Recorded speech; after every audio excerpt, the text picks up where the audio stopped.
Bonjour tout le monde, bienvenue dans cette vidéo où on va explorer les fonctionnalités du module devis. Avant d'ajouter un devis, on va mettre en place quelques paramètres et pour ça on va partir dans la page des paramètres. Ici on a la section des templates de devis. Donc si vous avez un modèle que vous voulez garder et vous voulez utiliser encore, vous pouvez l'ajouter ici en faisant quelques ajustements. Supposons que ceci est le template que vous utilisez. Donc vous avez juste à ajuster les marqueurs. Donc là où vous voulez le nom du client apparaître, vous mettez ce marqueur, $nom client. Pareil pour l'adresse de facturation, numéro de devis, la date, numéro client, date d'échéance, mode règlement et NUM TVA Intracom.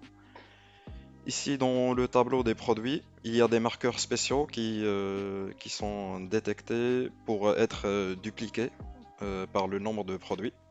Donc si vous mettez juste code produit, description produit, quantité produit, prix unitaire et montant hors taxe, et la TVA, donc vous aurez tous les produits dans ce tableau. Et à la fin, le total hors taxe, TVA et TTC, vous pouvez mettre les marqueurs comme vous voulez ici. Donc maintenant, on va ajouter le template. On lui donne un nom. Et on ajoute le fichier qu'on vient de voir.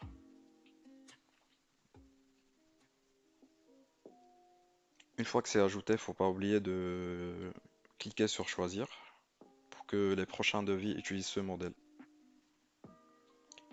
Dans cette section, on peut mettre en place les formats des numéros de devis qui sont gérés automatiquement. Donc si par exemple vous utilisez une numérotation comme ça, DE0001, vous pouvez utiliser DE et à côté un marqueur qui fait référence à l'incrément, qui est ça. Et ici, ça va être le nombre de chiffres dans l'incrément. Donc dans cet exemple, on aura 4, parce qu'il y a 4 chiffres ici. Et ici, c'est la valeur de l'incrément, ça veut dire que le prochain devis sera DE0010. Vous pouvez aussi ajouter quelques marqueurs spéciaux ici dans le format. Par exemple, si vous utilisez les nombres de mois ou l'année en cours, vous pouvez le mettre ici. Par exemple, on met un tiret month pour le mois et slash, on met un autre marqueur pour l'année, year, pourcentage, et on met un tiret. Voilà. Et donc le prochain devis sera du format DE avec le mois ici et l'année ici et l'incrément qui est 10 dans ce cas, avec 6 chiffres dans l'incrément. Dans cette section, on a les templates des emails. Donc une fois que vous générez le devis, vous pouvez l'envoyer par email. Premièrement, on peut mettre en place des emails à mettre en copie à chaque fois qu'on envoie un devis. Vous pouvez les choisir ici. Ici, on a les templates qu'on va utiliser dans nos messages, dans le contenu de l'email. Donc, par exemple, celui par défaut, euh, on peut mettre des marqueurs spéciaux qui seront remplacés par les valeurs actuelles. Par exemple, dans l'objet, vous pouvez mettre dollar et ses brackets et entre les deux, num devis. Ça va être remplacé par le numéro du devis. Pareil pour le nom du client, le numéro du devis, le numéro client, date d'échéance, mode de règlement, total hors taxe et total TTC. Voilà. Maintenant, on va essayer d'ajouter un devis. Pour ça, on va venir ici. On peut choisir un client ou un prospect. La description est générée automatiquement. Vous pouvez choisir le mode de paiement accepté. La date du devis, ici la date d'échéance. Et vous pouvez mettre des commentaires ici. Ici, on peut choisir les produits vendus dans ce devis.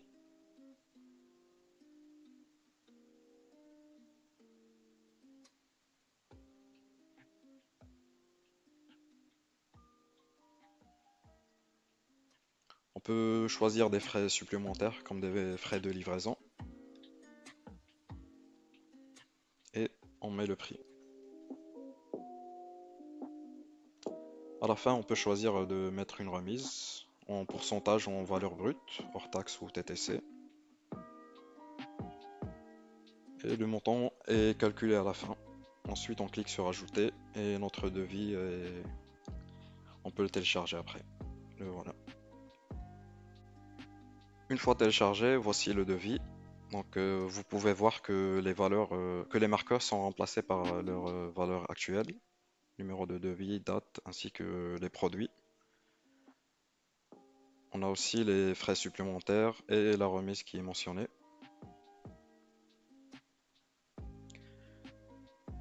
Ensuite, vous pouvez choisir d'envoyer le devis par mail. Donc ici, on a notre template par défaut qu'on a vu tout à l'heure. On voit bien que le numéro de devis est remplacé par la valeur réelle et que le nom du client ainsi que les autres marqueurs sont remplacés par leur vraie valeur. Voilà, donc on choisit, on clique sur envoyer et le statut va changer en envoyé et l'email est envoyé au client slash prospect.